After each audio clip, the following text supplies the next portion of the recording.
muy agradecido por la invitación y la iniciativa de charlar sobre este tema en este panel, que creo que va a ser interesante y puede aportar bastante. Lamentablemente estamos en pleno proceso de genocidio en Gaza, que implica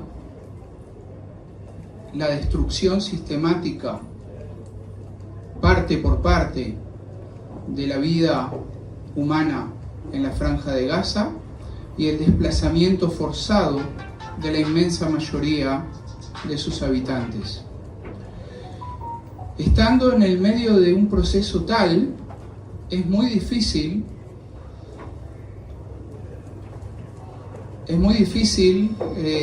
prepararse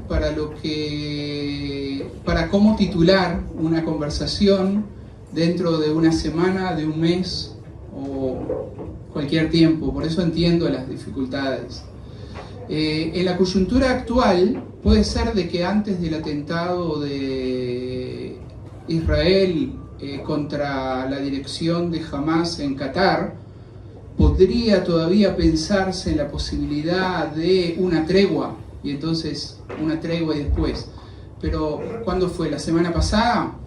La semana pasada quedó claro y evidente para todos, no solo para quienes seguimos de cerca lo que acontece ahí, que no existe la más mínima voluntad, ni siquiera para una tregua.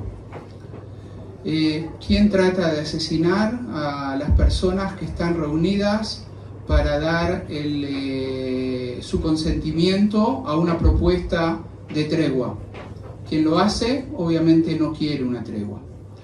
Y bueno, quienes conocemos más de cerca, y yo, digamos, por mi experiencia de vida y de activismo en Israel, conozco de cerca la mentalidad y las intenciones de quienes tienen en sus manos hoy el gobierno de Israel. Era bastante claro de que no existe ni existió una verdadera voluntad para llegar a una tregua que implicaría el intercambio de rehenes, el intercambio de prisioneros.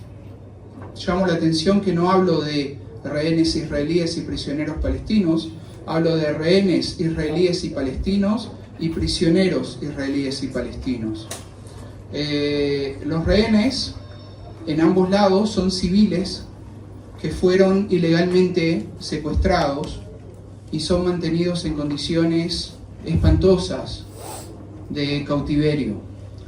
Los prisioneros son combatientes que han sido legalmente apresados, porque en un combate es legal retener a prisioneros del otro bando, y hay prisioneros en ambos lados, porque hay soldados israelíes prisioneros en Gaza y hay combatientes de Hamas prisioneros en Israel, pero en ambos casos se violan también las disposiciones más básicas que rigen acerca de cómo tratar a prisioneros de guerra.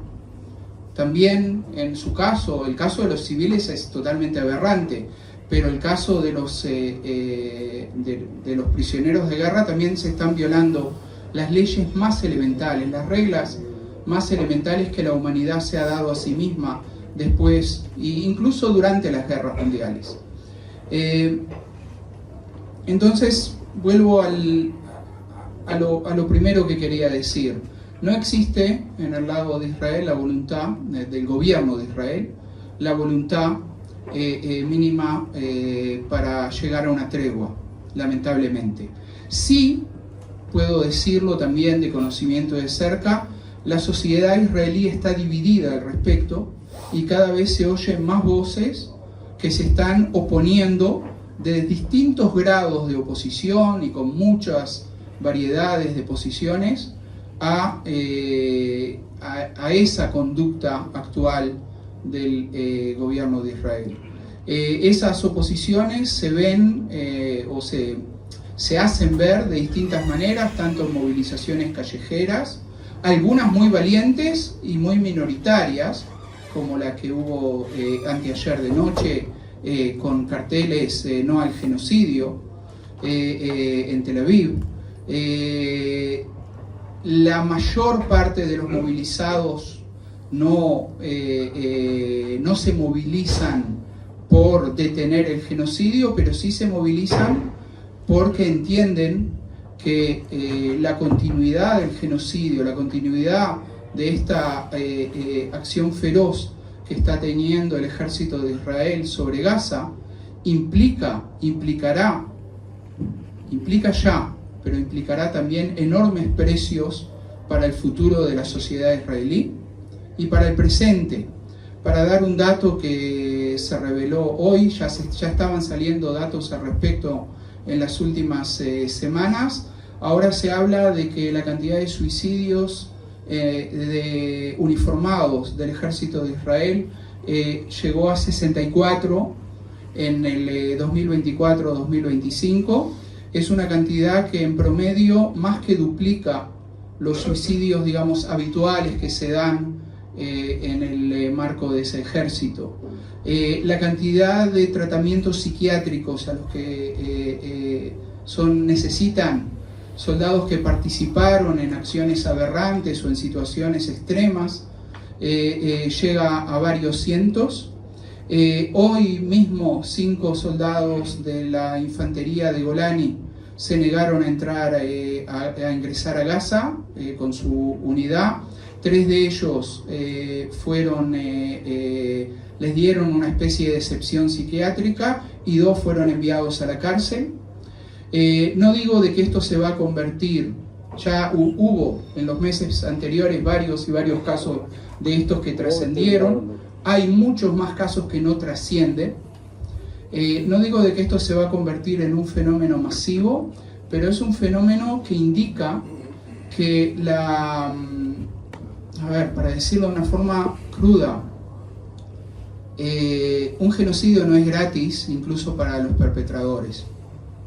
Deja fuertes secuelas, tienen muy duras consecuencias. La sociedad israelí además está más dividida que nunca. Los grados de violencia interpersonal están creciendo de todo tipo, tanto de soldados liberados con post-trauma que se convierten en un peligro para la gente que está alrededor de ellos y para ellos mismos, como los diversos precios que la sociedad israelí, que partes de la sociedad israelí está empezando a entender que puede pagar. El primer ministro Netanyahu dijo la semana pasada que Israel va a tener que convertirse en una super Esparta, o sea, en un país, en una sociedad que va a tener que vivir militarizada, completamente, y dijo, vamos a tener que prepararnos para un plazo no próximo y ser capaces incluso de producir, como en Europa nos están haciendo problemas, de producir nuestras municiones, lo cual, les digo, desde el punto de vista económico es totalmente inviable en este momento. Para dar también otro de los datos que me doy cuenta que que en la sociedad israelí se manejan, en la sociedad israelí se oculta mucho de lo que está pasando en Gaza, en los medios de comunicación masivo, pero se manejan otros datos que no se manejan en el mundo. Por ejemplo, la semana pasada el jefe de Estado Mayor del Ejército, que trató de impedir la acción actual sobre la ciudad de Gaza, porque entiende de que no tiene sentido desde el punto de vista militar y que en realidad responde a una ideología de conquistar y expulsar a los palestinos, y desde su punto de vista profesional no es una acción profesional, permitió conocer de que la tercera parte de los tanques de Israel no estaban disponibles por falta de repuestos. ¿Por qué? Y porque las presiones en Europa y distintos lugares están empezando a surtir cierto efecto. O sea, el hecho de que con España se ha congelado todo, el hecho de que en Alemania hay algunas fábricas de que ahora están reteniendo los repuestos que tenían que entregar, el hecho de que hay puertos por los cuales el abastecimiento no puede llegar, y el desgaste brutal del uso insano de esas armas, de esas municiones. Para que tengan una idea, en los últimos días se han demolido en la ciudad de Gaza más edificios que los que se habían demolido en el último año y medio. Entonces están utilizando en un esfuerzo brutal por dejar polvo en el lugar, y eso tiene sus dificultades, tiene sus precios, y cada vez más oposiciones dentro de la sociedad israelí. Para contrarrestar el sinceramiento de Netanyahu, que ya se está arrepintiendo de haber dicho lo de Esparta, porque se convirtió en un boomerang que los opositores lo utilizan en contra de él, y demoralizó a parte de la sociedad israelí que todavía quería creer de que puede tener un futuro. El ministro de Finanzas Smotrich lanzó ayer la idea de que la conquista de Gaza por parte de Israel va a implicar una bonanza del punto de vista del mercado de propiedades, y que actualmente está negociando con los Estados Unidos la división de porcentajes acerca de qué les corresponde a ellos por habernos abastecido durante el proceso de conquista, y dijo: la demolición ya está hecha, el grueso de la demolición ya está hecho. Bueno, no hablé del día después precisamente por eso, porque estamos en medio de un proceso de destrucción, y en medio de ese proceso de destrucción, lo único que puedo decir acerca del día después es que hay que aferrarse al derecho internacional, que hay que aferrarse de pies y uñas a la exigencia de retirada total del ejército israelí, y que el gobierno de Israel no lo va a hacer por su propia voluntad. Por lo tanto, la cuestión no es tregua o no, la cuestión es quién le tuerce el brazo al gobierno de Israel para obligarlo a retirarse y para permitir la futura reconstrucción de Gaza, no en el plan de balneario que declara Trump, sino en el plan de Gaza para los gazatíes, pero no solo Gaza para los gazatíes, un Estado palestino independiente al lado de Israel, pero que va a haber que forzarlo. No, lamentablemente no están dadas las condiciones para que esto suceda con un acuerdo. Tiene que caer el gobierno actual, y no solo el gobierno actual, porque se ha llevado a un extremo las cosas, que no solo es el gobierno actual el que tiene que caer todo un régimen, y Israel tiene que cambiar radicalmente para que realmente podamos hablar de un proceso de transición a una paz y a una relación pacífica y normal entre dos pueblos que van a arrastrar ahora huellas espantosas por muchas décadas, por muchas generaciones. Entonces, para poder llegar a una tregua hay que forzar desde la presión internacional, y para que después de esa tregua se logre algo, va a haber que forzar. No existe en este momento las condiciones con este gobierno de Israel para llegar a algo diplomático decente, si no es por la fuerza de la presión exterior, combinada sí con las fuerzas internas que están creciendo, pero que todavía no son suficientes.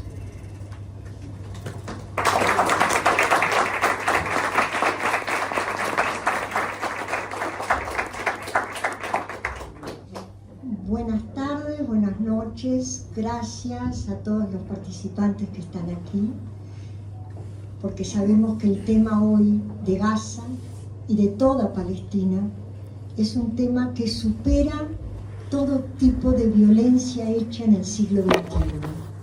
Lo digo yo, lo dice Naciones Unidas, lo dice Guterres, lo dice Amnistía Internacional, lo dice Civil Rights Watch, lo dicen Médicos Sin Fronteras. Yo quisiera dividir esta pequeñísima intervención en dos partes. Por uno, citar frases de miembros del gobierno del Estado de Israel. Por otro lado, citar testimonios de Médicos Sin Fronteras y de Civil Rights World. Y por último, referirme a Gaza y después. Antes que nada, quiero decir que evidentemente entiendo a los organizadores en la equivocación o el no haber dado cuenta, ¿verdad?, porque fue antes de la conclusión de este flyer, ¿verdad?, de poner tregua.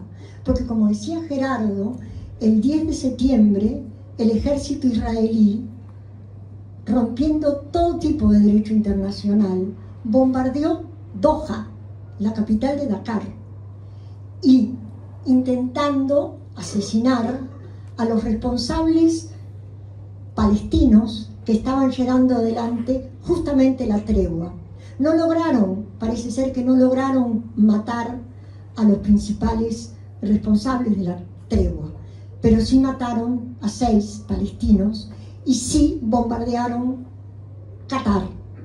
Como desde hace algún tiempo el ejército israelí está bombardeando 6 países, empezando por Palestina, siguiendo por Siria, por Líbano, que sabemos que el Líbano conoce de incursión del ejército israelí en varios momentos de su historia, de asesinatos, ¿no?, Sabemos lo que fue Sabra y Yatilá, los campos de refugiados palestinos, cuando el ejército israelí, en conjunto con la falange de extrema derecha libanesa, destruyeron campos de refugiados palestinos. Entonces no es extraño que bombardeen Líbano. Bombardearon Qatar,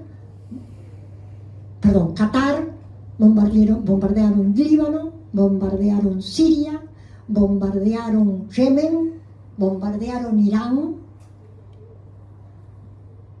rompiendo todo tipo de derecho internacional. Entonces la tregua por el momento es imposible porque justamente mataron a los posibles palestinos que podían estar llevando adelante la tregua.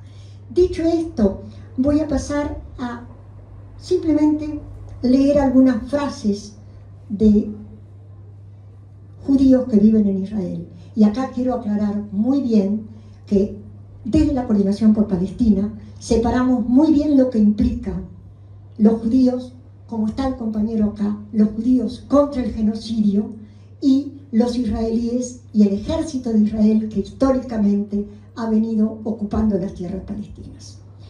Leo, Netanyahu: estamos pasando de un método de incursión al de ocupación de territorios para desplazar y expulsar a los gazatíes hacia el sur. Smotrich,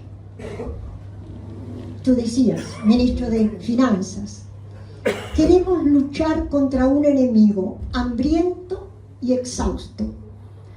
Vaya si están luchando, entre comillas, o destrozando al pueblo gazatí de hambre.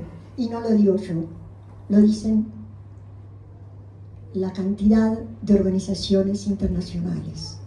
UNICEF, para citar no más una, acaba en su último informe decirnos que el ejército israelí mató a 50.000 niños. El hambre y la población de Gaza exhausta. Porque fíjense, compañeros y compañeras, que cuando los gazatíes van a buscar comida, aquellos supuestamente alimentos que les llegan por una organización, que vamos a leer ahora lo que dice de esta organización, entre comillas humanitaria, Médicos Sin Fronteras, los matan. Y hay imágenes, y voy a citar de vuelta ahora a Médicos Sin Fronteras, en donde hay francotiradores especializados en matar particularmente a niños y adolescentes, porque saben que los niños y los adolescentes son el futuro de Gaza y el futuro de Palestina. Sigo, Ben Rif: Ministro de Seguridad Nacional, los suministros de electricidad, de agua y de comida deben ser bombardeados. Raperos israelíes, yo diría, y me animo a decir, de ultraderecha con tintes nazistoides. No hay piedad para las ratas, que serán exterminados en sus madrigueras por los palestinos, ¿verdad? Porque sabemos que muchos de los miembros del gobierno consideran que los palestinos son animales, son salvajes.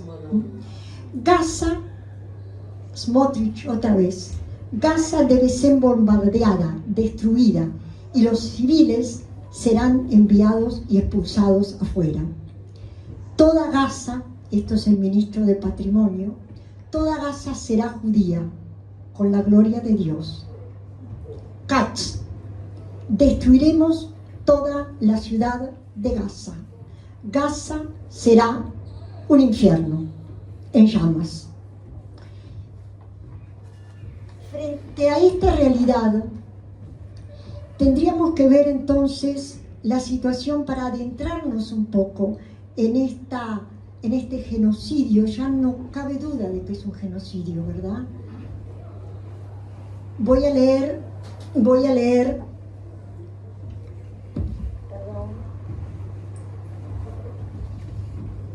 del Comité de Investigación de los Hechos de Naciones Unidas sobre Palestina ocupada. Las declaraciones de las autoridades israelíes son una prueba directa de la intención genocida. Israel cometió genocidio contra los palestinos en la Franja de Gaza. Todos los estados deben cumplir con sus obligaciones legales en virtud del derecho internacional para poner fin a este genocidio y castigar a los responsables.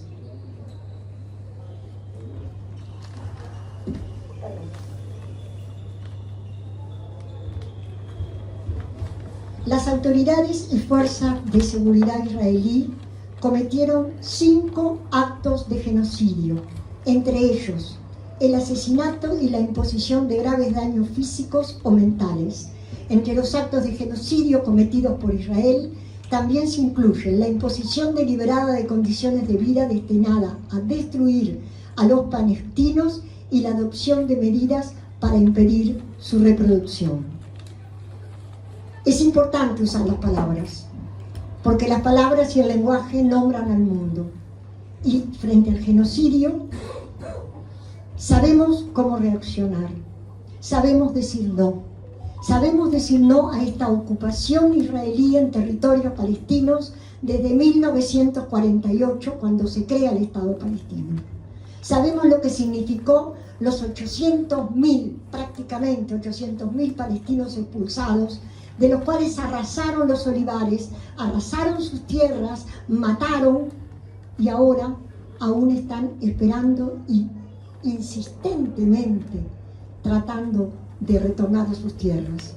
Y muchos uruguayos aquí, que estuvimos en el exilio, que estuvieron presos, que sabemos lo que es la ocupación, y sabemos lo que es la represión, y sabemos lo que es el exilio, evidentemente cabe la solidaridad con este pueblo palestino, que a pesar de las atrocidades, de lo siniestro que están viviendo, siguen resistiendo como pueden.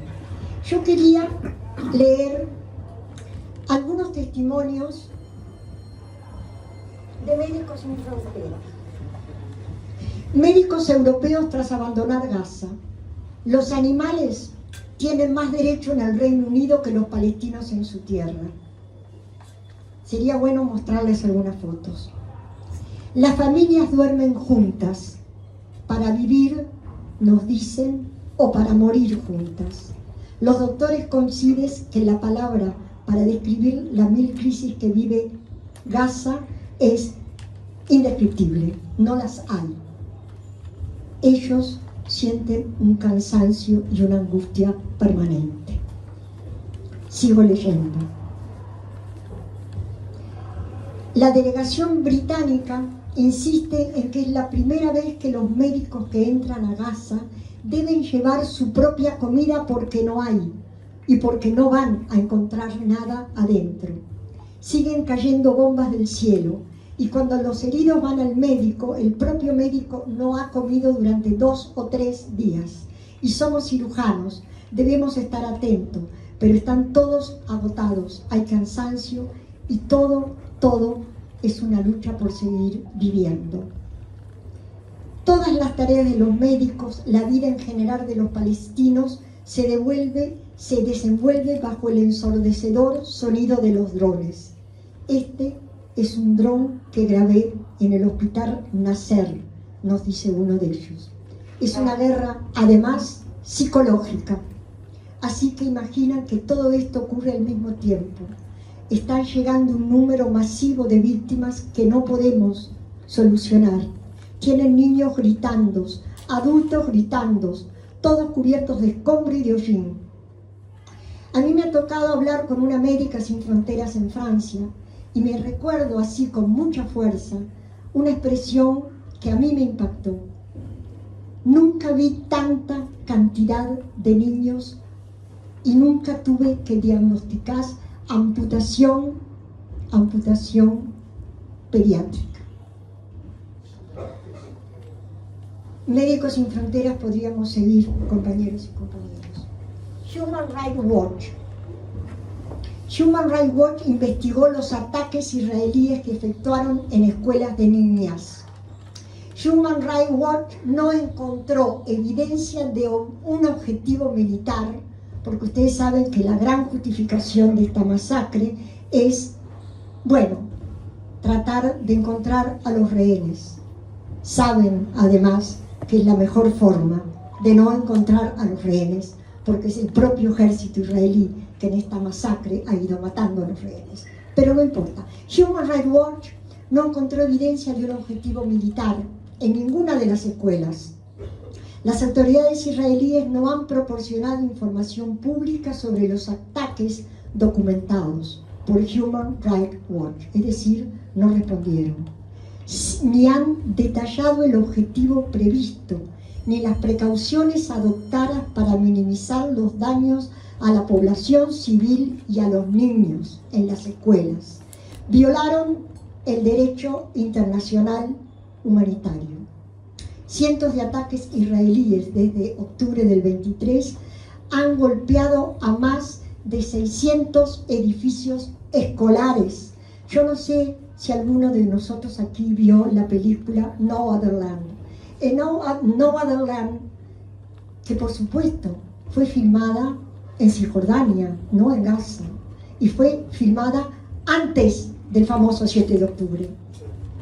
Y muestra cómo los tanques israelíes y los colonos israelíes apoyados con el ejército israelí destruyen escuelas, y justamente es realmente emocionante y tremendo cuando vemos con las imágenes, porque las imágenes a veces, sí, las imágenes a veces superan las palabras. Vemos justamente cómo bombardean una escuela, la destruyen, y vemos cómo tapan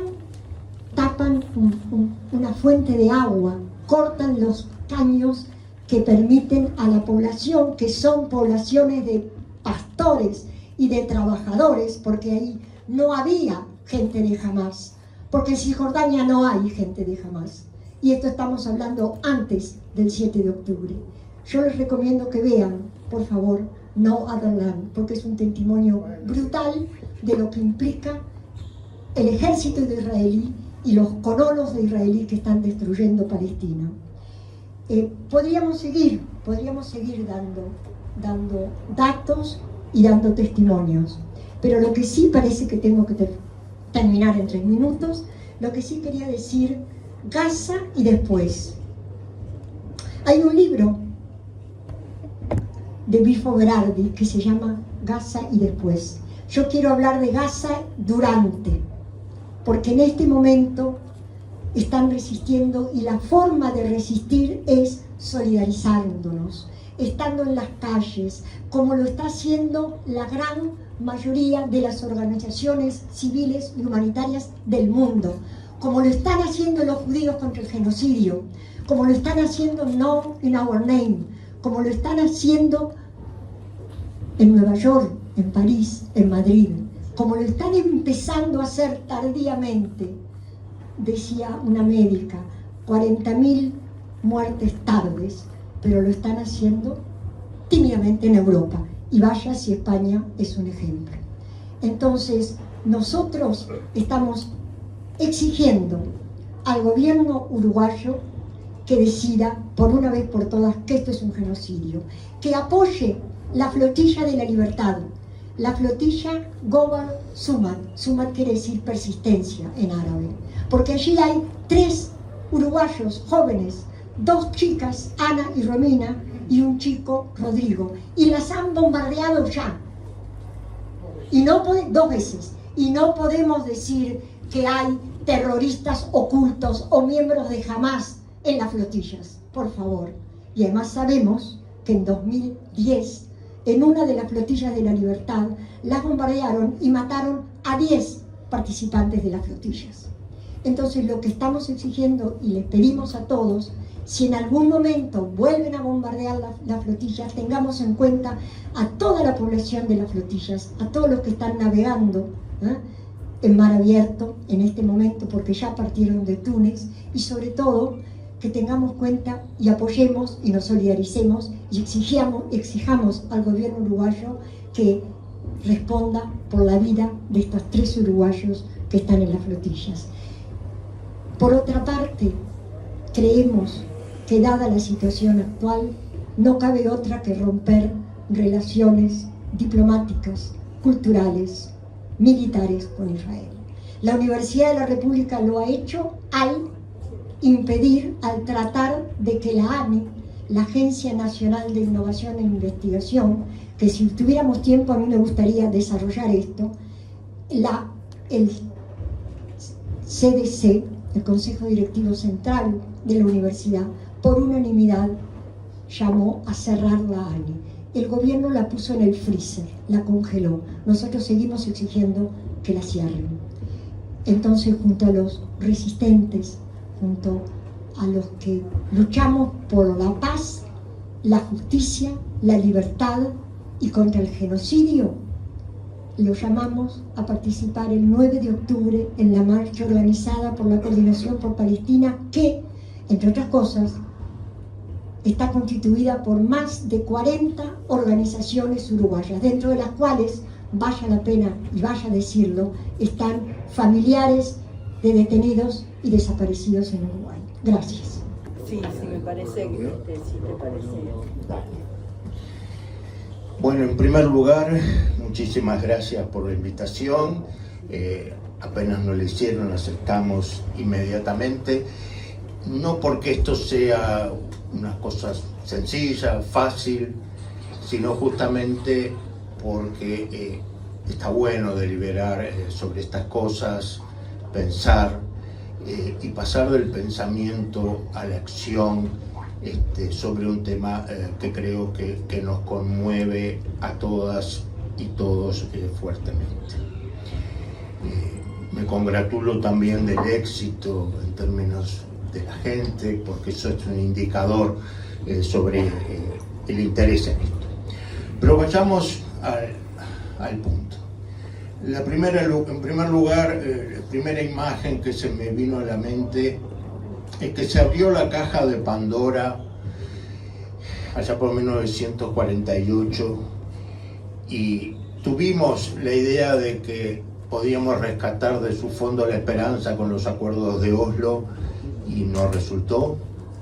En el 2023 se desató nuevamente estos demonios de la caja y estamos asistiendo a ello, y la pregunta es cómo poder rescatar esa esperanza. Voy a hablar de 3 cosas en el momento, una sobre la pregunta, tregua y después, y cuándo puede ser, y en segundo y tercer lugar sobre la utopía y la distopía. Sobre lo primero, yo creo que hay que pensar en tiempos más largos que semanas o meses. Lamentablemente creo que esa es lo que debemos prepararnos. Esto es para una carrera de largo aliento y no un sprint. La primera fecha que creo que es clave es el 27 de octubre, pero del 2026.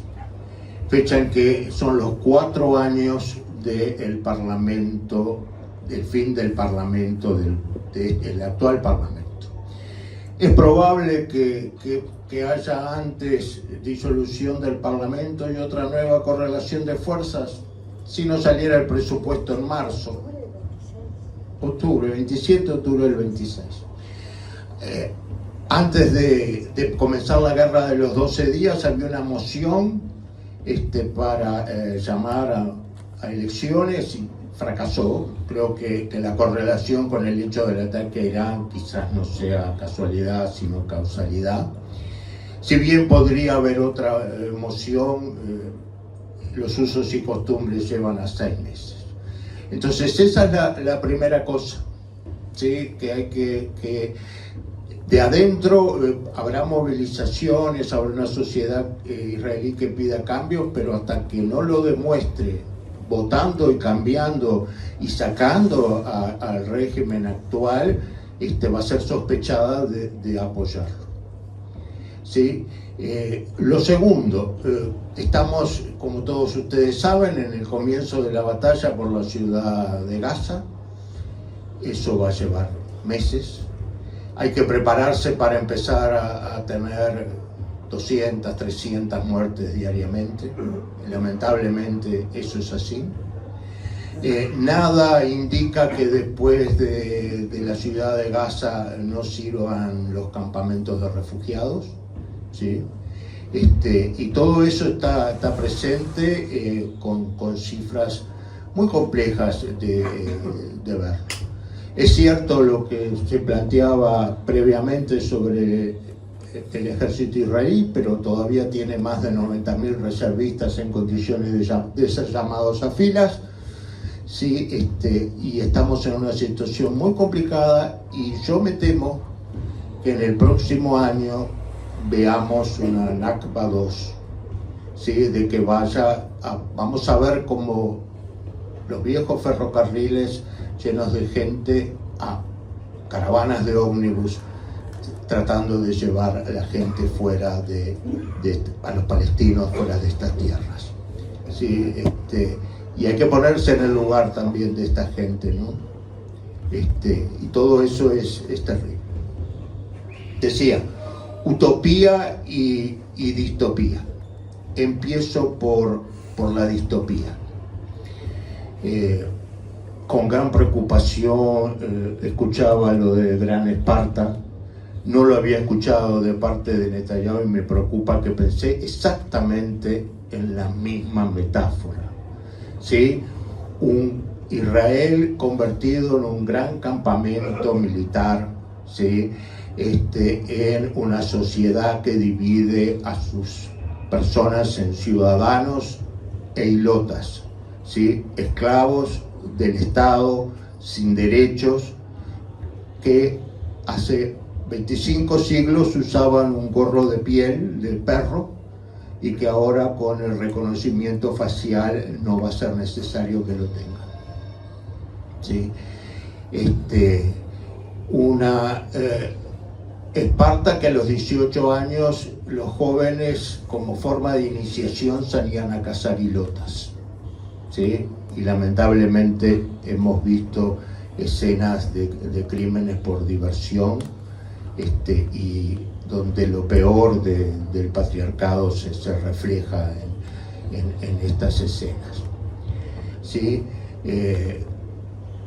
Además, me parece que en esta distopía es el complejo tecnológico, militar, industrial en su máxima expresión, de un Estado hoy, de estados híbridos, donde las grandes empresas, ¿sí?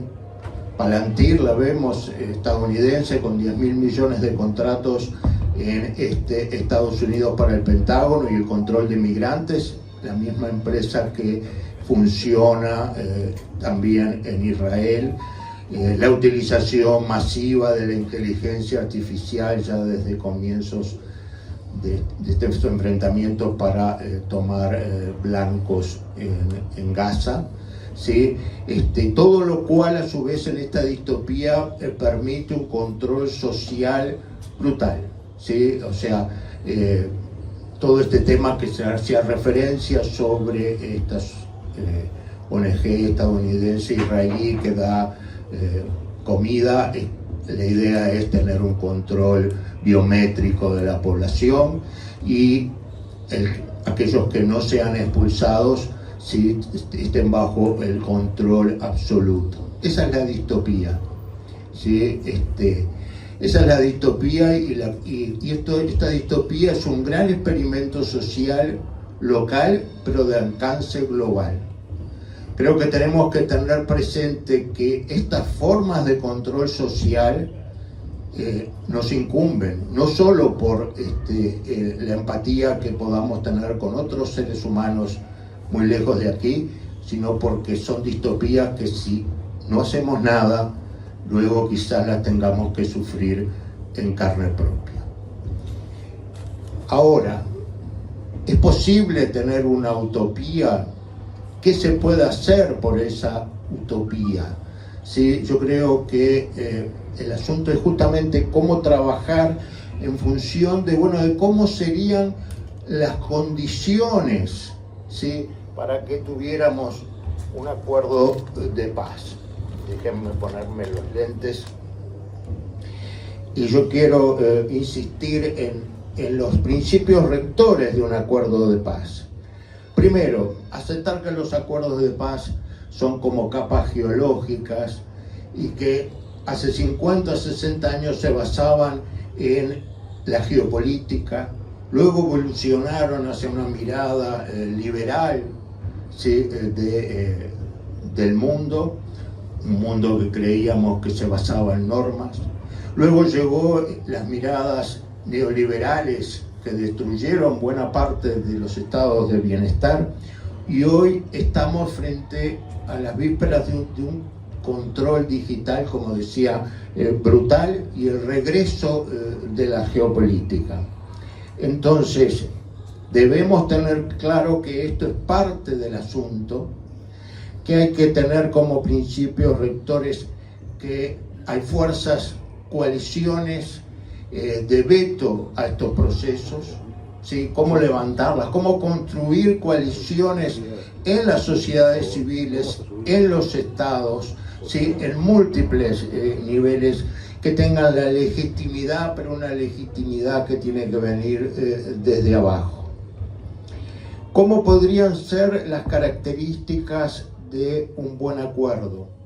Primero, que no hay que reedictar los acuerdos simplemente entre estados, esperar que se sienten China y Estados Unidos y resuelvan este problema me parece que es una utopía. Estados Unidos no lo quiere hacer, Donald Trump menos aún, y China en última instancia lo que ve es cómo moralmente Occidente está perdiendo buena parte de sus prendas en esta situación.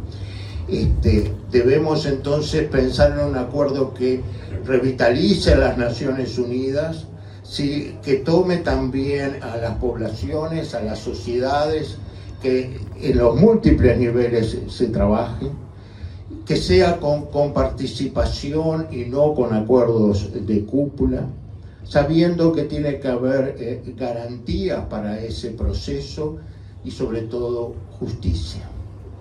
¿Sí? Un acuerdo de paz, ¿sí?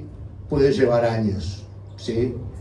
Meses, ¿sí? De alto al fuego, de intercambio, como se decía, de rehenes y de detenidos, de presos en las fases iniciales, de ayuda humanitaria inmediata, ¿sí? Eso fácilmente puede llevar varios meses. Pero después tiene que haber una situación en donde haya una autoridad transitoria que dé seguridad, que la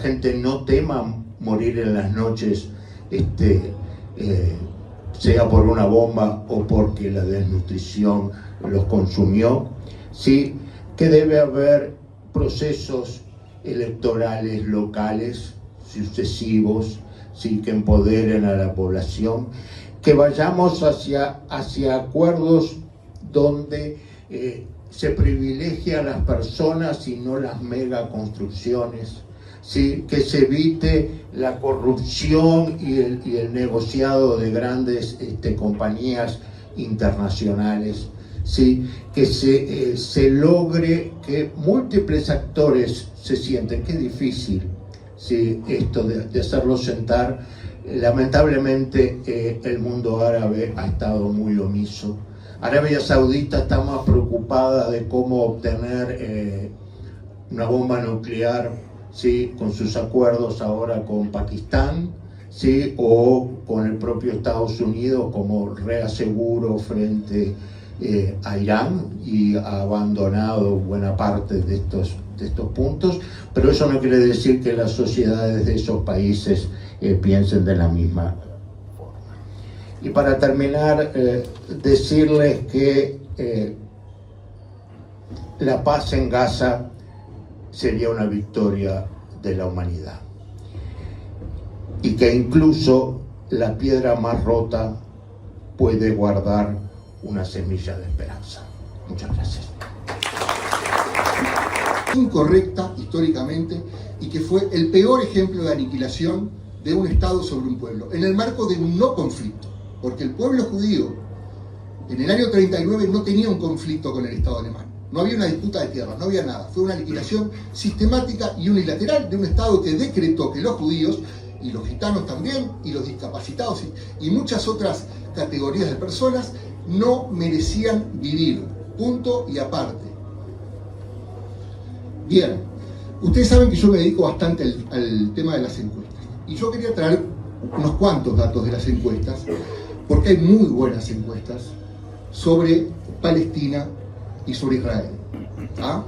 Entonces, para mostrar un poco lo problemático que es este asunto, voy a empezar con el pueblo palestino.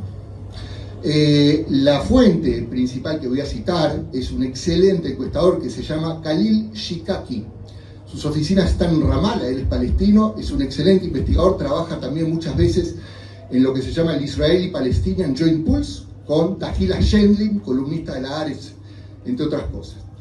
¿Qué nos cuenta Khalil Shikaki? El 59% de los palestinos, hace pocos meses, apoyaba las acciones de Hamas del 7 de octubre de 2023. En diciembre de 2023, el 82% de los palestinos apoyaban lo que Hamas había hecho. ¿Está? Segundo, el 61% de los palestinos cree que Israel tiene intenciones genocidas. O sea, es un pueblo que siente que el otro lo va a matar, que quiere matar. El 61% de los palestinos cree que Israel tiene intenciones genocidas. El 40% de los palestinos apoya el retorno de la autoridad palestina a Gaza. Este es un tema importante pensando en el futuro y lo dejo de cotelete. El 48% de los gazatíes apoya que Hamas deje el control de Gaza, pero en Cisjordania solo el 14%. Acá hay un elemento de análisis político muy interesante. Hamas se ha vuelto menos popular en Gaza y se ha vuelto más popular en Cisjordania. ¿Cómo puede impactar eso en las relaciones futuras del Estado de Israel con las organizaciones palestinas, el proceso de paz? Es una pregunta que me parece muy relevante. El 88% de los cisjordanos y el 69% de los gazatíes cree que la guerra no terminaría incluso si Hamas se desarmara, y el 73% del total cree que tampoco terminaría si Hamas liberara a los secuestrados. ¿Qué está diciendo la gente? No confío en el Estado de Israel. Los palestinos no confían en el Estado de Israel. Más, el 65% se opone al desarme de Hamas para terminar la guerra. El 65% se opone también a la expulsión de Hamas como condición para terminar la guerra. La satisfacción con Hamas en el desempeño de esta guerra es del 43%, fue del 85%. Es decir, que Hamas es un movimiento que, repito, es un momento importante porque ha perdido popularidad al interior del pueblo palestino. Hay un activista palestino, pacifista muy comprometido, que se llama Ihab Hassan, un árabe cristiano, que muestra permanentemente todos los movimientos al interior de Gaza, en plena ofensiva militar del Estado de Israel, en plena masacre. Bueno, estos palestinos están saliendo a protestar contra Hamas, porque quieren el fin de guerra, quieren que Hamas se retire de la franja de Gaza y consideran que Hamas le ha hecho un daño colosal también a la población local. Y por último, en una elección entre Mahmoud Abbas y cualquier líder de Hamas tendría el 30% y Fatah solamente el 8%. Solamente el 8%. Entonces aquí la pregunta es, ¿cuál va a ser el próximo líder palestino? ¿Cuál va a tener la legitimidad para el día de mañana si hay que sentarse en una mesa con el Estado de Israel a negociar? ¿Cuál va a ser? ¿Va a ser alguien de Fatah? ¿Saben cuál es el líder palestino más popular? Está en la cárcel en Israel. Marwan Barghouti. Claro, ahí hay un problema también. Ahí hay un problema. Y ahí Israel se tiene que plantar también. Está en la cárcel, exactamente. Bien, ¿qué podemos decir sobre los israelíes? El 63% de los israelíes cree que el retorno de los rehenes es más importante que vencer a Hamas. El 63%.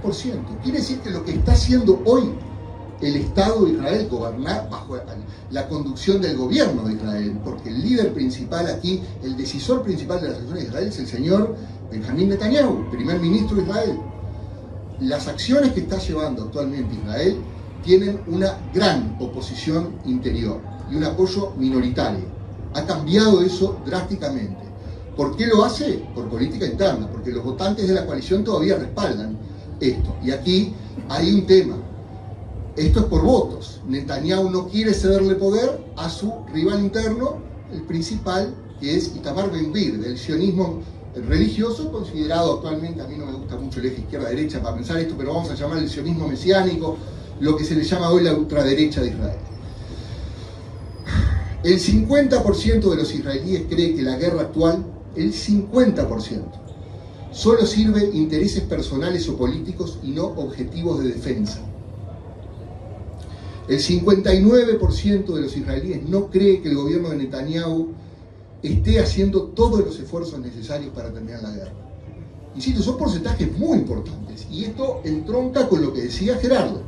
Ahora vamos a hablar de cómo puede cambiar esta situación. Pero hay dos elementos, la presión interna y la presión externa. El 50% de los votantes de derecha de Israel cree que Netanyahu debe renunciar. De la derecha. El 62% de los israelíes, y este es el dato más problemático de todos, yo les decía, el 82% de los palestinos en diciembre de 2023 justificaba la masacre de Hamas en Israel. Bueno, ahora vamos a ver la otra campana. El 62% de los israelíes cree que no hay inocentes en Gaza. Este es un dato profundamente problemático. Que no hay inocentes en Gaza. Un dato profundamente problemático y doloroso, que marca también la profunda deshumanización que hay al interior de los dos pueblos y con la que es necesario empezar a romper, sobre todo con la acción de la comunidad internacional. Son dos pueblos con un nivel de deshumanización mutua enormes, frutos de más de 100 años de sangre y disputas. 66% de los israelíes cree que los palestinos tienen intenciones genocidas. O sea que ese es el reverso de la moneda. Cada cual cree que el otro lo quiere aniquilar. Nosotros podemos interpelar esas creencias, pero las creencias son esas. Y mientras esas creencias no cambien, todo va a ser mucho más difícil.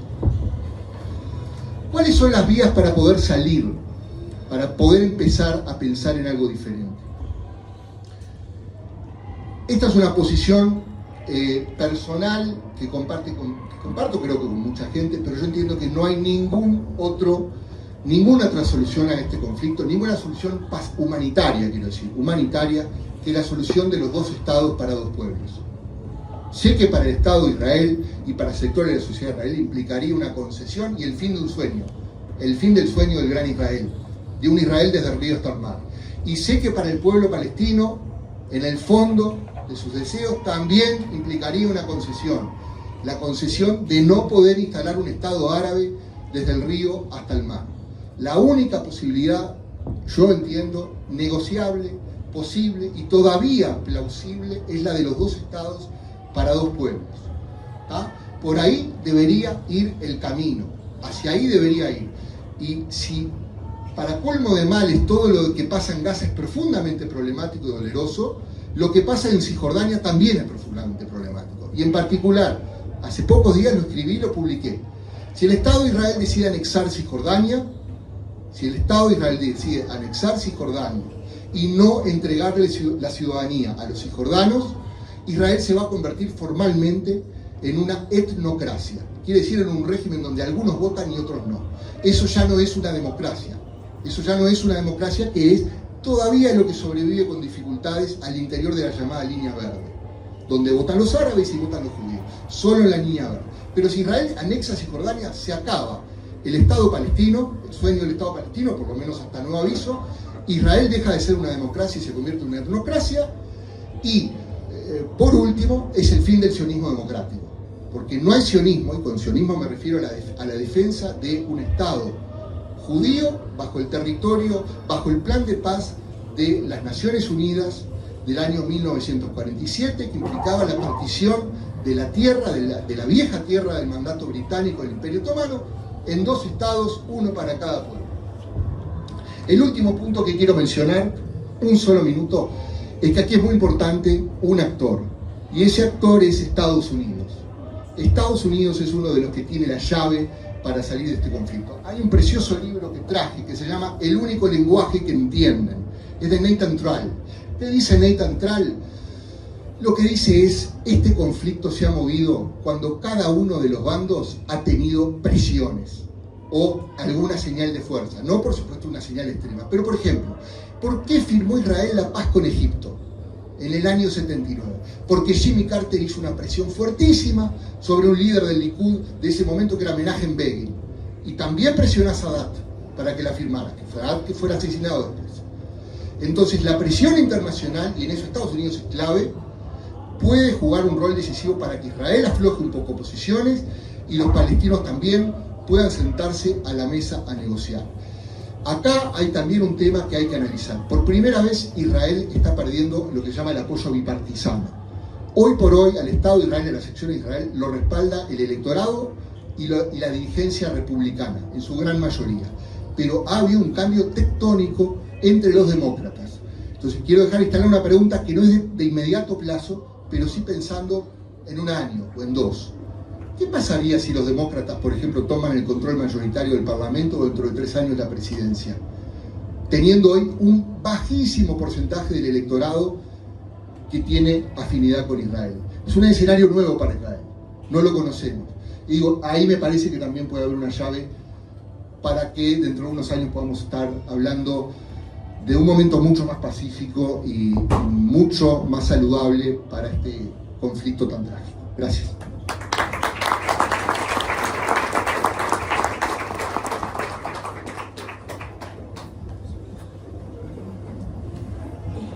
Bueno, un poco recogiendo lo que decían, hay como un fenómeno, hay varios fenómenos acá, ¿no? Pero uno es algo que me decía un periodista que sabe mucho de Medio Oriente, que es un argentino, que se llama Ezequiel Copel, que él decía que las cosas cambian tan rápido en Medio Oriente que realmente cuando se convocó a este encuentro con una premisa, de repente veías que esa premisa se alejaba, o de repente pasó lo de Qatar, que cambia la posibilidad de una negociación que ya estaba bastante debilitada, ¿no? Porque se ponían condiciones que eran inaceptables para el otro y demás.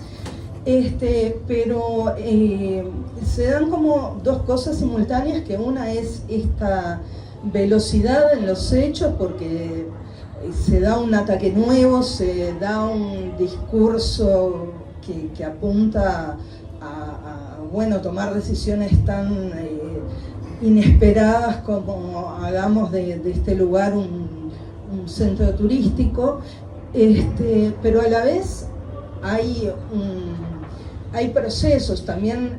Las encuestas aportan muchísimo, pero no dejan de ser una foto de un momento que Yo me pregunto si ustedes, esto se lo planteo en diferentes medidas a todos, los panelistas, digamos, si hay cambios que se pueden percibir a lo largo del tiempo, es decir, es cierto que hay una gran velocidad, pero es cierto que hace años que estamos con este conflicto que no avanza y que si avanza es hacia más muerte y más dificultad para salir.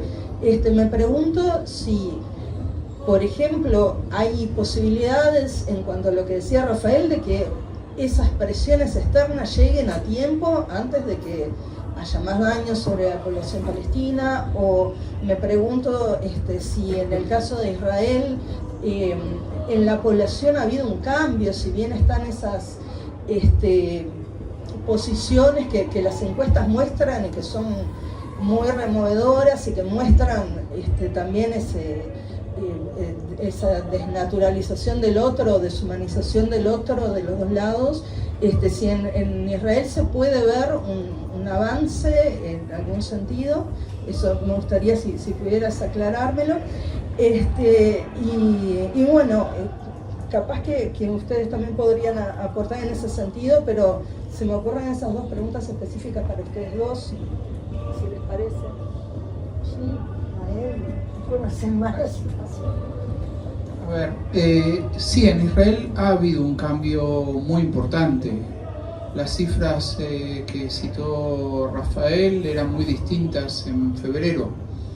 El cambio así, el momento de inflexión, que todavía no sé a qué va a llevar, pero que lleva a una división seria de la población israelí en contra de las políticas genocidas de Netanyahu. El momento de inflexión fue mediados de marzo, cuando Israel rompió unilateralmente la tregua y rompió el proceso de intercambio de rehenes y prisioneros.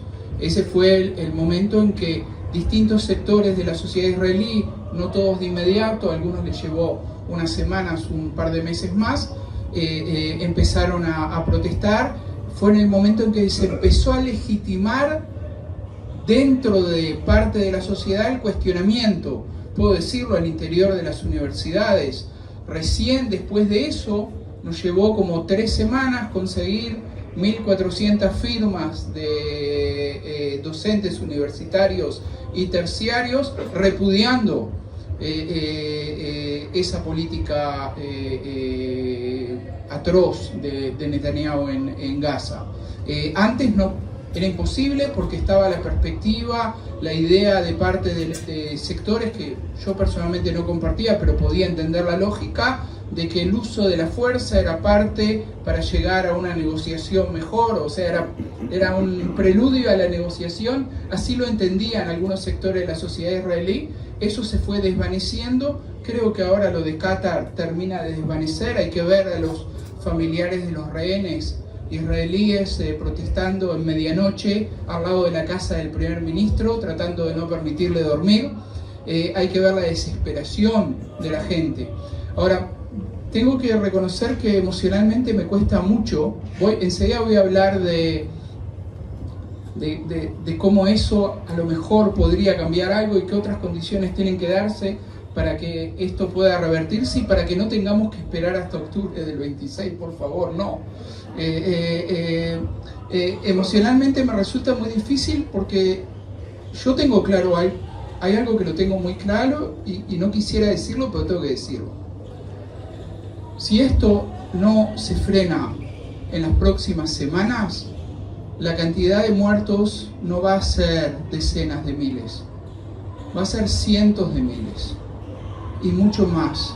¿Por qué? Por la destrucción de las infraestructuras, porque esto no es un conflicto estático, es un conflicto que tiene una lógica de colonización, y en la lógica de colonización, el que es derrotado es en realidad empujado constantemente hacia una posición más endeble, más frágil. Y esa posición tan endeble y tan frágil que en el método que Netanyahu llama de incursión ha ocasionado decenas de miles de muertes, ahora en el nuevo método va a significar una hecatombe verdadera. Todavía no, o sea, de lo que se trata ahora es de tratar de frenar algo que puede ser rápidamente convertirse en algo mucho, mucho peor, y desde ese punto de vista no tenemos los tiempos, ni que se consolide una mayoría demócrata en el Congreso de Estados Unidos, ni que cambie el gobierno de Israel, además con la prevención de quiénes serían los reemplazantes, que ahí surgiría a lo mejor se logra sacar a los mesiánicos, pero a sectores que siguen apostando. Bennett, por ejemplo, que es muy popular siempre porque no tiene un partido atrás y es como una figura que queda bien, no dice nada, pero su ideología no difiere mucho de la ideología de Netanyahu y del Gran Israel. O sea, no es que toda la oposición en Israel va a cambiar la política. Y estoy de acuerdo de que esto viene, estoy de acuerdo con Rafael que esto viene de mucho atrás, mucho antes que el 7 de octubre. Y el 7 de octubre también hay que entenderlo en un contexto de acorralamiento sistemático de toda posibilidad de paz. O sea, Marwan Barghouti no está preso de casualidad, está preso porque es el dirigente palestino más popular, que tiene legitimidad nacional en casi todas las facciones palestinas.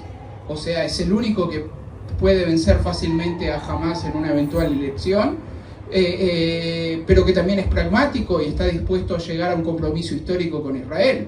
Por eso mismo, no solo está preso, sino Ben-Gvir ha tratado de humillarlo en una visita a su celda hace pocas semanas. O sea, hay un constante intento por demoler esas opciones. Bennett, en el periodo corto que fue primer ministro, inició una serie de incursiones a la ciudad de Nablus, en el norte de Cisjordania, cuyo único objetivo era provocar una reacción de la autoridad palestina, porque tampoco Bennett está a favor de negociar con la autoridad palestina. Desde ese punto de vista, yo creo de que, no sé, en la sociedad israelí están sucediendo ahora cosas inéditas. Eso significa que pueden haber cambios, pero yo no le recomendaría a nadie esperar esos cambios desde afuera.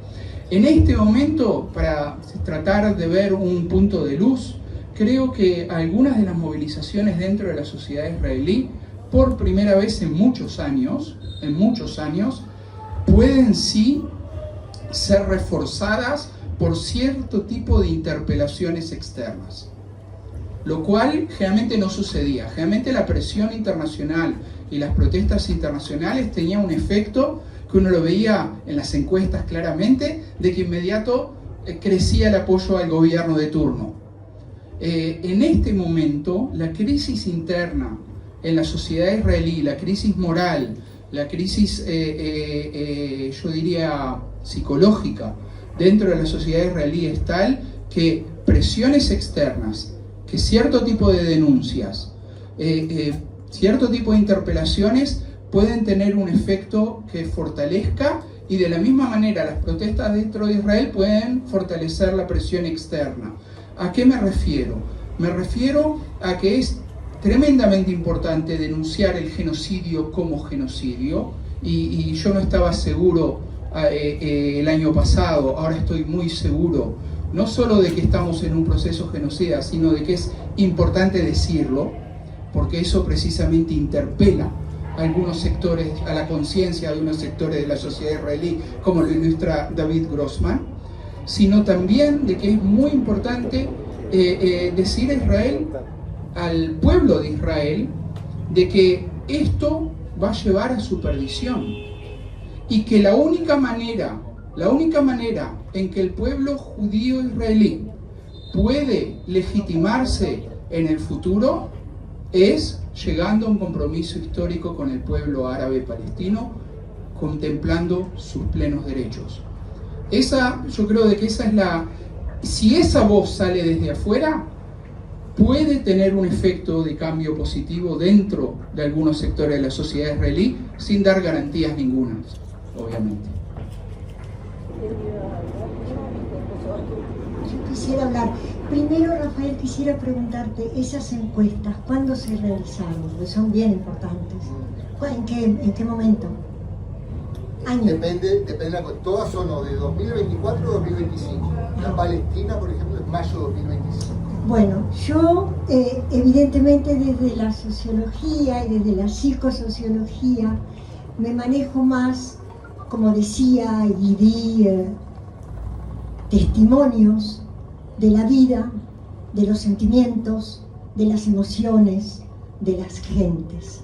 Las encuestas, académicamente, relativamente las respeto, pero relativamente, ¿verdad?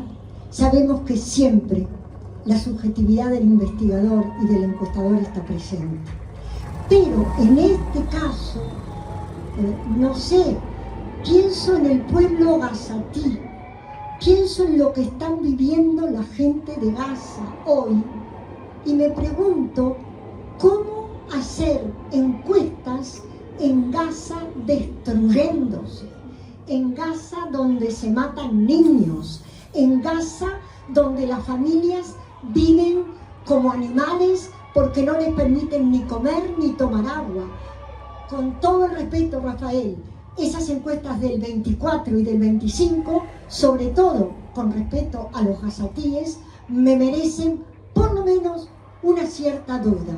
Y creo además, y esto lo digo académicamente y como socióloga y como psicosocióloga, muchas veces las encuestas, la frialdad de las encuestas, las gentes le dan un valor increíble, pero sin embargo son números, y números cambiantes, y números que hoy son una cosa y mañana son otra. Yo relativizaría en este momento las encuestas realizadas al pueblo palestino, porque sabemos, y cuando uno está ahí, ha estado por lo menos en los campos de refugiados palestinos, sabemos lo que implican encuestas hechas por encuestadores israelíes. Sabemos lo que implican en este momento, me imagino, ir a hacer encuestas lo más científicamente y objetivamente posible, porque la objetividad no existe en este caso, a los gazatíes en 2024-2025. Eso, ¿cómo? Pero bueno, pero no me importa. Quisiera saber cómo le pueden hacer encuestas a los gazatíes hoy. Sería interesante verlo. Ya lo digo desde el punto de vista académico, me interesaría saberlo realmente. Pero bueno, volviendo al tema de Gaza y después. Carlos, me gustó muchísimo la distopía tuya, porque yo creo que en esta sociedad israelí, en este ejército israelí, en estos académicos israelíes que están apostando a la guerra y no a la paz, hay un manejo tremendo de la tecnología. Yo creo que esto es me animaría a decir que es una forma, como tú lo dijiste bien, es una forma de observar lo que puede ser una sociedad bajo control. Me hace acordar a Owen, 1974, porque evidentemente lo que ha demostrado hasta ahora el ejército israelí es de una violencia tecnológica, de una utilización de la inteligencia artificial, de una ciencia en aras de la guerra y la violencia que impacta. Entonces, me pregunto realmente en esta posibilidad de crear una sociedad bajo control, una sociedad en donde la tecnología reine en aras, porque sabemos que la tecnología, ¿verdad?, puede reinar en aras de la paz o en aras de la guerra. Hasta ahora lo que se ha demostrado por el momento en este último periodo del ejército israelí y del Estado israelí es que la tecnología está y el armamentismo está en manos de la violación y de la guerra. Entonces, esa distopía de la cual tú hablas asusta, angustia, nos deja en una sensación de depresión tremenda. Y yo pienso, claro, oponer las cifras de Rafael a una poesía de el poeta palestino por excelencia como es Darwish sería bastante increíble, ¿verdad? Pero pienso en algunas poesías de Mahmoud Darwish y lo voy a leer, poesías que escribió cuando Ramallah ya y toda Palestina estaba siendo citada en el 2002. Y la voy a leer porque cada uno hizo sus sentimientos que tiene. Yo tengo la forma de conectarme con las realidades a través del arte, a través de la literatura, a través de los testimonios, a través de lo que dicen los médicos, a través de lo que dicen aquellos que luchan por los derechos humanos. Entonces, justamente, voy a leerles una poesía de Mahmoud Darwish. Reitero, 2002, Ramallah asediada, Ramallah queriendo ser destruida por las fuerzas israelíes. 2002, porque como todos dijeron acá, esto no empieza con el 7 de octubre, esto no empieza con el acto de Hamas, empieza muchísimo antes después. Empieza, y habría que, no tenemos tiempo, estoy seguro, pero tendríamos que interpelar la creación del Estado de Israel, que no soy yo solamente que lo cuestiona. Einstein, Hannah Arendt, Chomsky y una cantidad de científicos judíos y académicos judíos lo cuestionan. Pero no importa, yo quisiera leerles esta poesía que a mí me impactó. Aquí, en la falda de las colinas, ante el ocaso y los fauces del tiempo, junto a huertos de sombras arrancadas, hacemos lo que hacen los prisioneros, lo que hacen los desamparados, alimentamos la esperanza. Un país debe estar preparado para el alba. Nuestra obsesión es seguir viviendo. 2002, 2025. Para no caer en esa distopía, Carlos, que yo creo que es bastante probable, no esperemos, por favor, al 27 de octubre de 2026, porque van a seguir muriendo y muriendo y muriendo. Vos decías 100.000, y sí, 100.000, porque están muriendo ya 100 cada día. Entonces, ¿cómo no esperar? ¿Cómo romper esa distopía? Bueno, yo diría que una de las maravillas del pueblo palestino es la perseverancia, es querer lograr retornar a sus tierras, a pesar de la colonización del Estado de Israel, porque vamos a nombrar las cosas como son, es una colonización, y nosotros uruguayos, que sabemos de colonizaciones viejas, de España, de Portugal, de Inglaterra, de Francia, y sabemos cómo nos defendimos, con la lucha, con la resistencia, todo tipo de resistencia, porque eran luchas por la independencia y por la autodeterminación de un pueblo, por el origen de un pueblo. Y sabemos también, vaya si sabemos, de colonialismos actuales, de Estados Unidos, de las grandes empresas.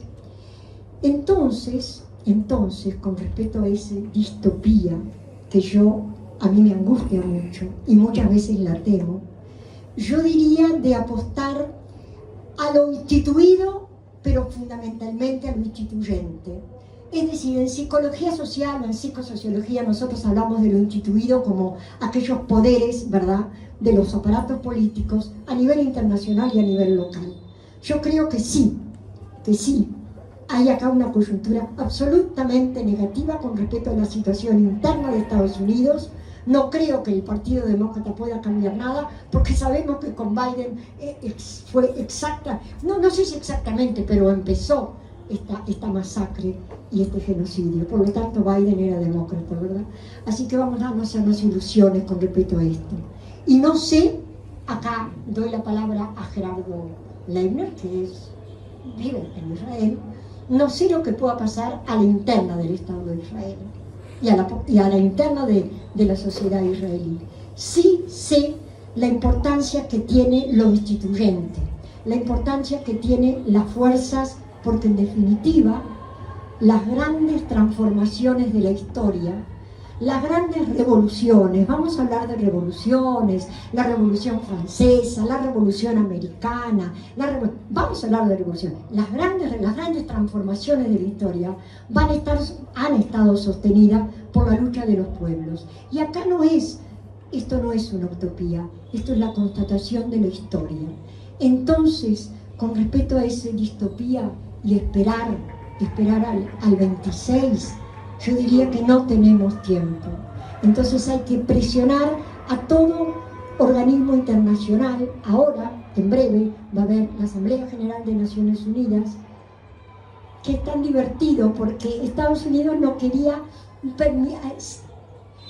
prohibió la entrada de la delegación palestina a Estados Unidos. Entonces se hace en Ginebra. Bueno, se hace en Ginebra. Vamos a esperar esto, vamos a esperar y a cumplir una vez por todas las resoluciones de Naciones Unidas, de la Corte Penal Internacional. Vamos a tratar, que han considerado, lo sabemos todos, ¿verdad?, criminales de guerra.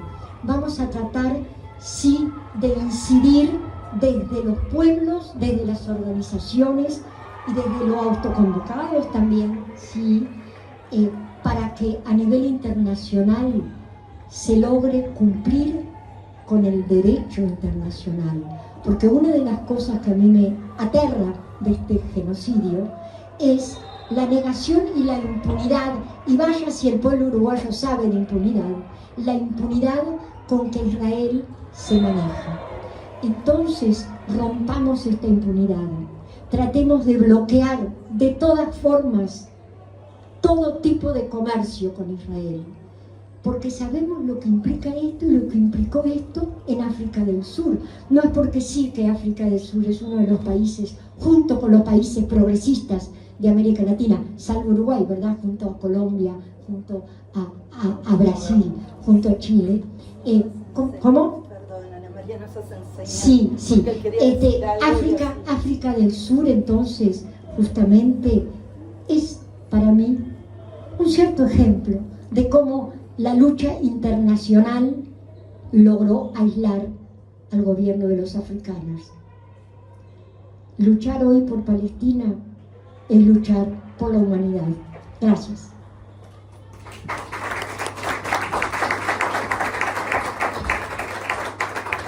A mí me parece excelente el ejemplo de Sudáfrica.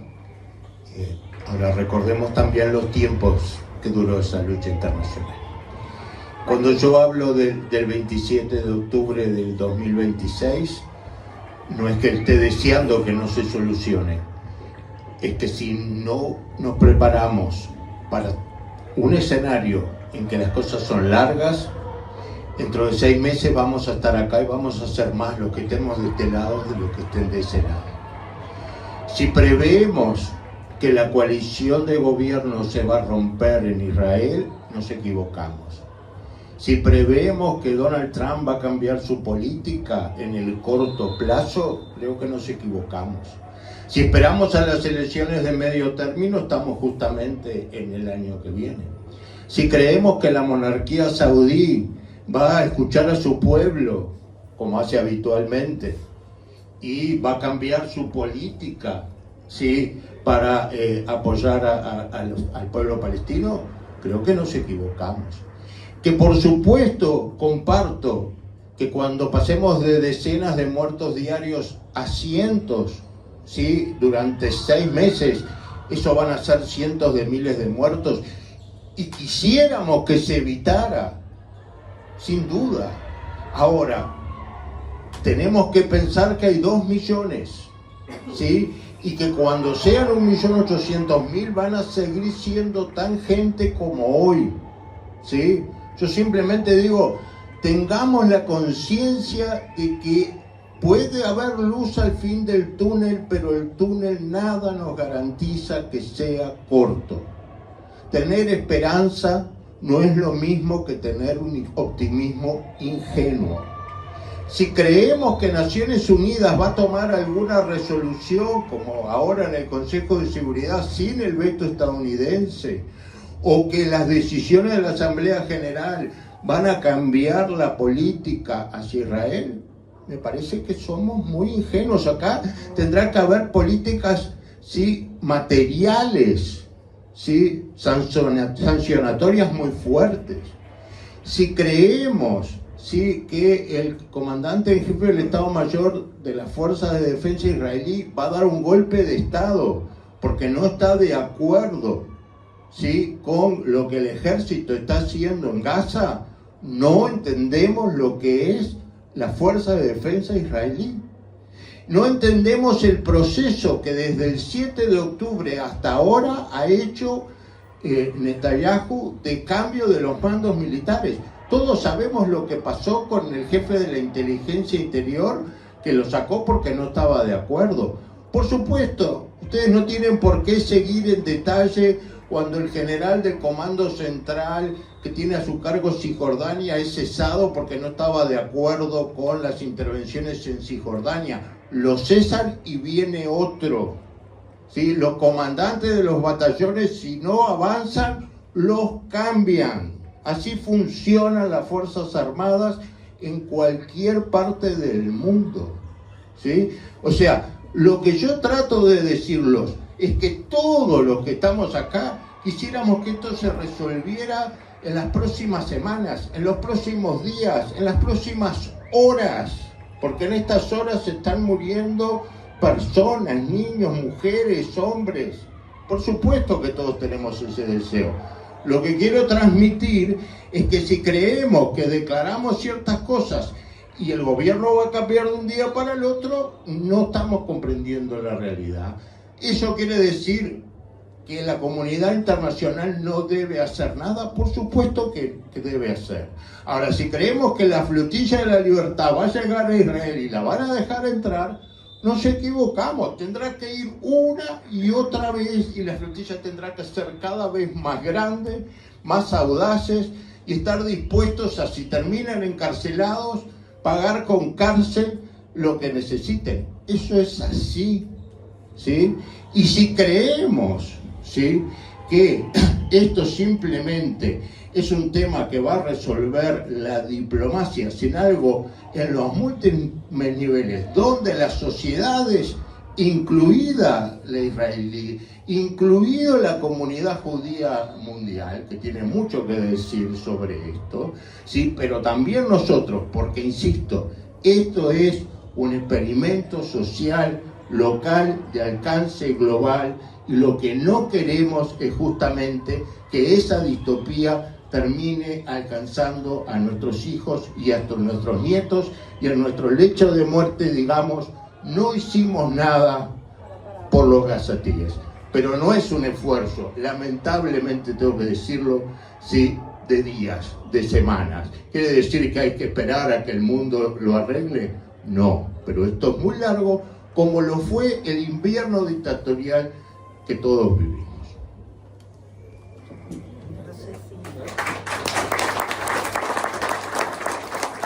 Bueno, muy bien. Ana María le salió por el lado de la investigadora. Nos pusimos a hablar un poquito de epistemología, muy bueno. De hecho, a mí me encanta la triangulación de datos, ¿no? Es decir, cuando uno hace encuestas, hacer focus groups o entrevistas en profundidad, ¿no? Cómo uno entiende las cifras, o complementa también con información quali lo cuante. O sea que bienvenida, por supuesto, la información quali, ni hablar de la poesía género, que a mí también me encanta, así que podemos hacer lectura, la próxima de Fogwill, de Girondo, de Cortázar, de quienes quieran, encantado de la vida. Yo lo que digo sí, que está perfecta la duda, la verdad que está perfecta la duda, porque uno dice, ¿cómo se hacen encuestas en Gaza en esta situación? Y se hacen con equipo de entrevistadores palestinos, y como decía, y volví a aclarar Gerardo, con la empresa, la organización más importante de Palestina que hace encuestas. Es más, y hay un dato que comprueba la seriedad de estas encuestas. Estas encuestas, entre otras cosas, tuvieron que hacer una pregunta trágica. Falleció mucha gente en su familia, dígame cuánta gente falleció. Y la gente reportó. Y esos datos se cotejaron con los datos del Ministerio de Salud de Gaza. Los cotejaron investigadores y publicaron artículos en la revista Lancet. ¿Y qué concluyeron? Que las cifras que aporta el Ministerio de Salud de Gaza, que podría ser sospechosa porque, digamos, está dirigida por Hamas, pero sin embargo son confiables. Las cifras son confiables. Las cifras de muerte son confiables. Es decir, que la encuesta fue, fíjense la utilidad de los datos cuantitativos, la encuesta sirvió para corroborar uno de los datos más disputados y que hoy ya casi no es disputado por nadie, que es la cifra de muertos. Lo que está hoy en discusión es cuántos civiles, cuántos niños, cuántos todo, que igual ya sabemos que es terrible lo que está pasando. O sea, ya me parece una discusión menor porque realmente es una situación trágica la que se está viviendo en Gaza, insisto. Quiero decir algo más. Podemos estar años discutiendo sobre el proceso de la creación del Estado de Israel, si fue justo, si fue injusto, si constituyó digamos, si correspondió que hubiera un solo Estado árabe, correspondió que, como decía el sionismo revisionista, que en realidad era Transjordania, ahora llamado Jordania, el territorio para la población árabe y el Gran Israel para la población judía. Es un debate interminable. Pero ese debate ya tiene que ser hoy una cuestión más para los historiadores. ¿Por qué? Porque al interior del Gran Israel, de lo que se quiere, se sueña algunos Gran Israel y otros la Gran Palestina, sumemos Gaza, Cisjordania y el Estado de Israel, hay 14 millones de personas aproximadamente. 7 millones son judíos y 7 millones son árabes, palestinos, concretamente. No se va a ir nadie de ahí, salvo que los maten. Salvo que los maten o que los echen. Pero en principio no se quiere ir nadie de ahí. Entonces, para buscar una solución humanitaria, para que esos 14 millones de personas, divididos prácticamente en partes iguales, entre judíos y palestinos, convivan, no hay ninguna otra solución que la solución de los dos estados. Un único estado, ¿ustedes se imaginan que con toda la sangre que ha corrido, fundar un único estado para los dos pueblos, laico, va a ser una solución? Yo no la puedo comprar. Disculpen a los que son los optimistas del posionismo o del antisionismo, todo lo demás. Incluso aunque me lo traigan como una solución humanitaria, yo no la compro. Sinceramente, y acá estoy hablando desde el análisis. Para mí no hay ninguna otra solución. Y por eso puede ser tan grave también que el Estado de Israel proceda y anexe Cisjordania. Porque eso puede generar de nuevo un riesgo de una etnocracia y un sistema de tipo más sudafricano, ¿verdad? O sea que hay un verdadero problema aquí. Bien dijo Yuval Harari, la justicia es enemiga del compromiso. Cuando uno quiere justicia total, nunca va a lograr compromiso. Acá una parte del pueblo israelí consideraría justo que toda la tierra fuera suya. Y otra parte del pueblo palestino considera justo que toda esa tierra fuera suya. Si el conflicto es así, es suma cero. No hay solución. Gana el más fuerte y punto. Y si gana el más fuerte hay limpieza étnica o genocidio o etnocracia. Y eso es lo que hay que evitar si somos humanistas. De cualquiera que sea. De cualquiera que sea. Entonces, la única solución realmente viable, yo entiendo que es apuntar bajo una muy fuerte presión de la comunidad internacional a impulsar la solución de los dos estados. ¿Y por qué digo que es problemática también el contexto y que, por supuesto, que no es nada fácil? Porque, en vista de todo lo que ha pasado, la solución de los dos estados tiene hoy un apoyo minoritario. El 72%, ¿saben quiénes son los que más apoyan esta solución? Una población muy interesante que para mí, de la que se habla poco. Es una población interesantísima desde el punto de vista organístico. Los palestinos israelíes.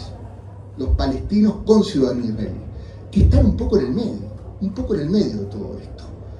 El 72% de los palestinos israelíes dice, no, la solución son los dos estados. Eso baja al 40% entre los palestinos de Gaza y Cisjordania. Baja al 21% de los israelíes judíos hoy. El porcentaje más bajo de la historia.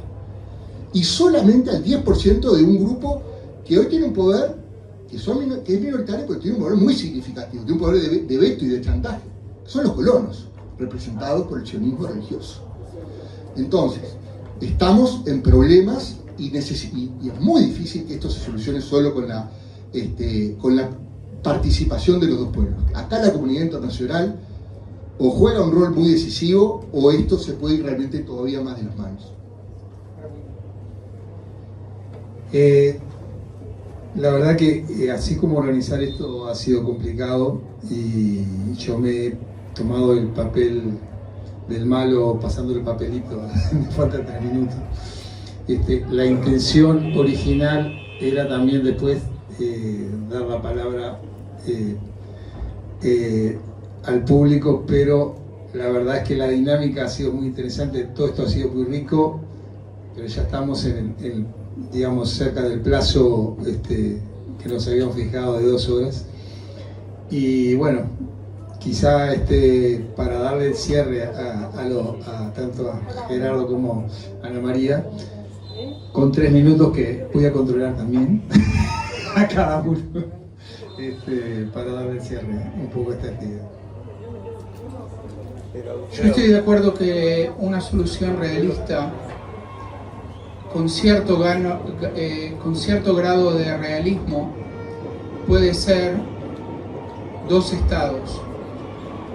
Va a tener que ser impuesta desde afuera, no va a poder surgir desde adentro, va a tener apoyos adentro, apoyos importantes. Quiero decir por conocimiento de que en el pueblo palestino, en Cisjordania, que es donde tengo más conocimiento, hay eventualmente una mayoría, pero que depende de la percepción de las intenciones del gobierno de Israel. En este momento ningún palestino sensato puede votar los 2 estados, entendiendo de que realmente la intención de Israel es desplazar, y no solo Gaza, Cisjordania, no solo va a haber una anexión, hay constantemente provocaciones en un intento por incendiar la pradera en Cisjordania. Ahora, hay también un atraso conceptual, Rafael, que tenés que tomar en cuenta. Existe ya una población palestina que fue anexada a Israel y que no tiene derecho de voto. Jerusalén Oriental. Son alrededor de 300.000 personas. Y fueron anexadas a Israel en 1980. Entonces, el precedente ya existe. Israel ya no es una democracia formal, tampoco desde ese punto de vista. Y es cierto, encuentro personalmente en los palestinos de Israel a mis mejores interlocutores políticos. ¿Por qué? Porque tienen una percepción que es a la vez realista de su propia experiencia trágica y de opresión dentro de Israel, pero también de lucha y de reivindicación de sus derechos. Ahí hay una porción de la población que realmente apuesta a la paz. Finalmente, para culminar, repito, la interpelación mutua entre los pueblos, las presiones internacionales fuertes ahora, no porque me haga ilusiones, en eso estoy de acuerdo con el análisis realista de Carlos, no porque me haga ilusiones que el cambio va a llegar ahora, pero el cambio no va a llegar nunca si las presiones y las movilizaciones no se desarrollan ahora. No, yo brevemente... A ver, Rafael, no era para traer poetas acá. Además te cuento que Cortázar no era poeta. Era para tratar de ver cómo en el 2002 ya existía una violación a la tierra y al pueblo palestino. Y me cité a Hamid porque me parece que es un gran poeta internacionalmente conocido. Y por otra parte, no estamos acá para discutir epistemológicamente, desde el punto de vista psicosocial o social, cómo podemos entender una sociedad. Dicho esto, comparto, Carlos, contigo. Va a ser largo y creo en absolutamente todas las formas de incidir para que este genocidio lo antes posible termine.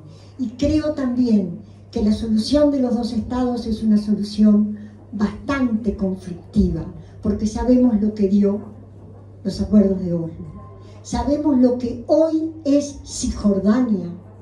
Está siendo casi un archipiélago en donde los checkpoints y los checkpoints no permiten pasar de un pueblo a otro, en donde realmente, yo creo que esto es absolutamente pensado y meditado desde el ejército y desde el Estado y desde el gobierno de Israel, el eliminar Cisjordania también. No como lo están haciendo en Gaza, pero sino tratar de dividirla internamente. Entonces, la solución de dos estados, con una Gaza destruida, con un Estados Unidos que quiere, ya lo dijeron, dividir Gaza, que esté bajo la gobernanza mitad de Israel y mitad de Estados Unidos, me parece difícil. Lo cual no invalida que si tenemos que apostar hoy, momentáneamente, puntualmente por los dos estados, lo vamos a hacer.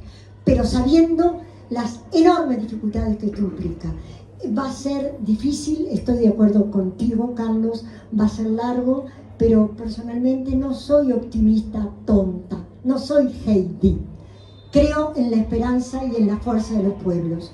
Y como creo conocer un poquito la fuerza del pueblo palestino, creo en la fuerza del pueblo palestino y creo en la fuerza de los pueblos para incidir en romper relaciones con Israel y ahogar al Estado de Israel comercial, cultural y diplomáticamente.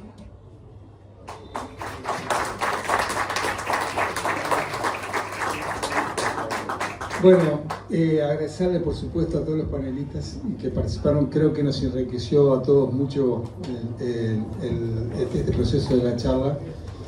Y bueno, espero que también ya ha sido un granito de arena para acumular hacia la paz.